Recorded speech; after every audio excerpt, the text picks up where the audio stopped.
The week before I left my family and Florida and the rest of my minor life to go to boarding school in Alabama, my mother insisted on throwing me a going-away party. To say that I had low expectations would be to underestimate the matter dramatically.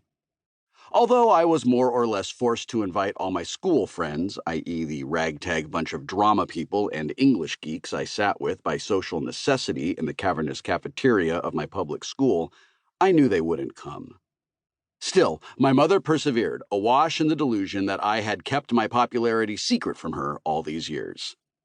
She cooked a small mountain of artichoke dip. She festooned our living room in green and yellow streamers, the colors of my new school. She bought 24 champagne poppers and placed them around the edge of our coffee table.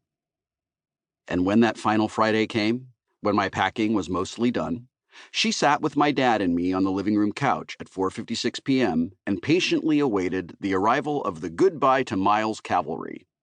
Said cavalry consisted of exactly 2 people. Marie Lawson, a tiny blonde with rectangular glasses, and her chunky, to put it charitably, boyfriend, Wil. "Hey, Miles," Marie said as she sat down. "Hey," I said. "How was your summer?" Wil asked. "Okay. Yours?" "Good. We did Jesus Christ Superstar. I helped with the sets. Marie did lights," said Wil. "That's cool." I nodded knowingly, and that about exhausted our conversational topics.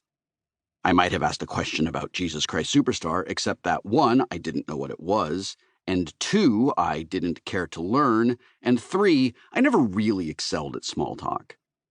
My mom, however, can talk small for hours, and so she extended the awkwardness by asking them about their rehearsal schedule and how the show had gone and whether it was a success. "I guess it was," Marie said. "A lot of people came, I guess." Marie was the sort of person to guess a lot. Finally, Wil said, "Well, we just dropped by to say goodbye. I've got to get Marie home by 6. Have fun at boarding school, Miles." "Thanks," I answered, relieved. The only thing worse than having a party that no one attends is having a party attended by only 2 vastly, deeply uninteresting people.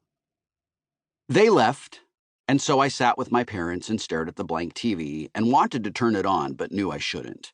I could feel them both looking at me, waiting for me to burst into tears or something, as if I hadn't known all along that it would go precisely like this. But I had known. I could feel their pity as they scooped artichoke dip with chips intended for my imaginary friends, but they needed pity more than I did. I wasn't disappointed. My expectations had been met. "Is this why you want to leave, Miles?" Mom asked. I mulled it over for a moment, careful not to look at her. No, I said. "Well, why then?" she asked. This was not the first time she had posed the question. Mom was not particularly keen on letting me go to boarding school and had made no secret of it. "Because of me?" my dad asked. He had attended Culver Creek, the same boarding school to which I was headed, as had both of his brothers and all of their kids. I think he liked the idea of me following in his footsteps. My uncles had told me stories about how famous my dad had been on campus for having simultaneously raised hell and aced all his classes. That sounded like a better life than the one I had in Florida, but no, it wasn't because of Dad. Not exactly. "Hold on," I said. I went into Dad's study and found his biography of François Rabelais.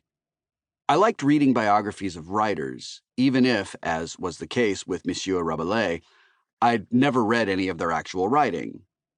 I flipped to the back and found the highlighted quote. "Never use a highlighter in my books," my dad had told me 1,000 times, but how else are you supposed to find what you're looking for? "So, this guy," I said, standing in the doorway of the living room. "François Rabelais.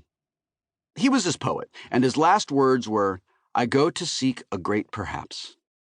That's why I'm going. So I don't have to wait until I die to start seeking a great perhaps." And that quieted them. I was after a great perhaps, and they knew as well as I did that I wasn't going to find it with the likes of Wil and Marie. I sat back down on the couch between my mom and my dad put his arm around me, and we stayed there like that, quiet on the couch together for a long time until it seemed okay to turn on the TV, and then we ate artichoke dip for dinner and watched the History Channel. And, as going-away parties go, it certainly could have been worse.